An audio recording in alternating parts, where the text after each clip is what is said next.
You have asked for it, and here it is, the video where I guide you through creating a coaching offer that sells. Packaging your coaching services in an efficient way that gives you results is much more than slapping a few sessions together with email support in between. If you want your prospects to actually buy your coaching services, you have to give them something relevant and attractive.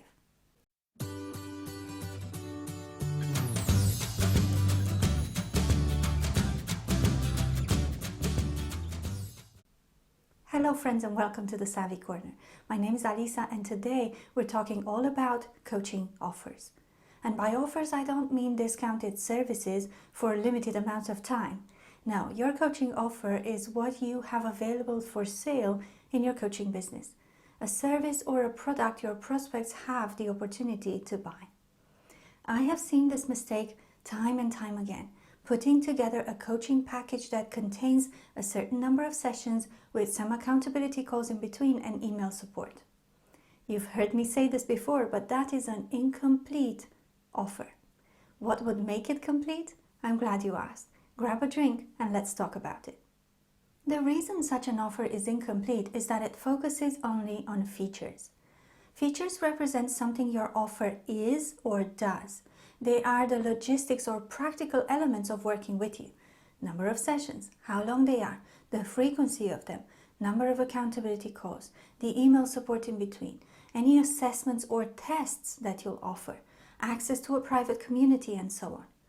Although they are important and you should definitely include them in your offer, features are something prospects are only interested in after they start to believe that working with you might be what they need to help them solve a problem. Which is why it's so important that you make your offer relevant and attractive to your prospects. You want them to see the offer as a response to their struggles. How do you do that? First of all, you need to be familiar with their problems in great detail, which you can only do if you have a well-defined niche and you've done a lot of research on your ideal client. If you're unsure how to determine your coaching niche and ideal client, I have an entire video on that, which I will link in the description box for you so you can go and watch it after you're done with this one. Once you're familiar with their problems, you will know the emotions that your prospects have when they think about it and the fears associated with those problems. Let's say your prospect is a first-time manager, and their problem is that they can't manage their team. They have no authority in front of the team. People see them as very young and inexperienced, and they don't respect them as a manager. Because of that, they feel inadequate, disappointed in themselves and the team, resentful perhaps. They might also feel lonely and isolated, especially if the company is not supporting them through this transition. If the situation doesn't improve soon, they fear that they will never be taken seriously, that the team's behavior will not change because they have allowed it to go on for too long. They fear they will be the subject of joke and gossip, that their boss or whoever promoted them will think it was a bad idea. They are afraid that they might even lose their job. For every single negative emotion and fear, there is an opposite positive emotion and confidence that your prospects would like to experience. And that is what you should include in your coaching offer as the results your prospect can expect to achieve by working with you.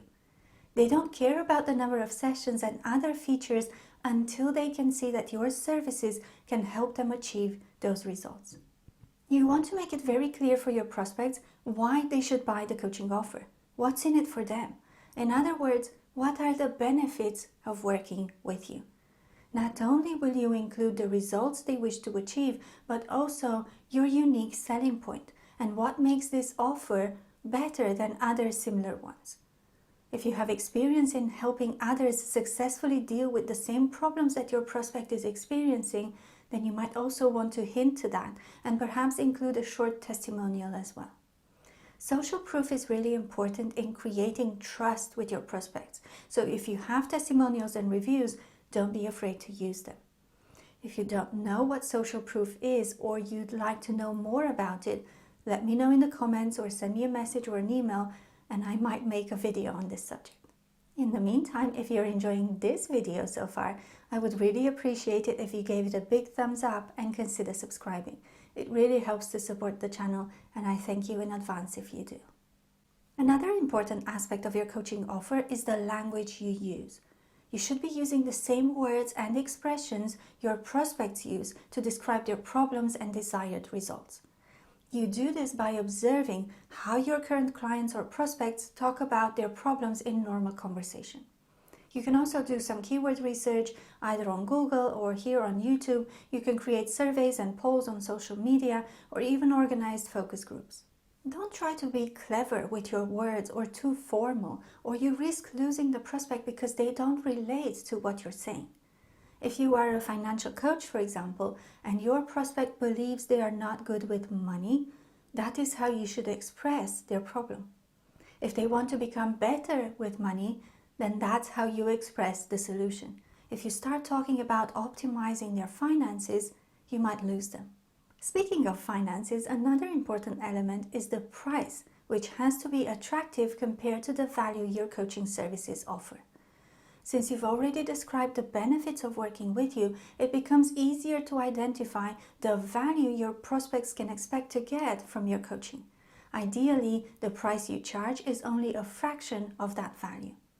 Let me give you an example. Remember the first-time manager I talked about earlier? One of their fears was that they could potentially lose their job. How much would it be worth it to them to keep the job? In monetary terms, it would be worth at least the value of their salary, right? So if you were to do a 12-month coaching program with them and you charge less than their annual salary, then the value they would be getting is greater than their monetary investment. This is just a simple example to illustrate my point, but feel free to use whatever makes sense to identify the value of your coaching offer. If you can express it in monetary terms, that's great, but not everything is tangible. Health, peace of mind, calmness. The good thing about intangibles, though, is that they are priceless, which means that whatever you charge will be small compared to the value you offer. Nevertheless, pricing objections are common, so don't hesitate to do some work on identifying the value of your offer. It will give you more confidence in your prices, and if you can involve the prospect in the process, that's even better. You might have guessed it by now, but your services are not valuable in a vacuum. Their value is relative to the prospect and the magnitude of their problems. Try selling your services as a divorce coach to a happily married couple, and you will understand exactly what I mean. That's all I have for you today. I hope you enjoyed it, and if you did, check out these other 2 videos that are suggested on the screen right now. Thank you so much for watching. I'm Alisa, and I'll see you in the next one. Bye!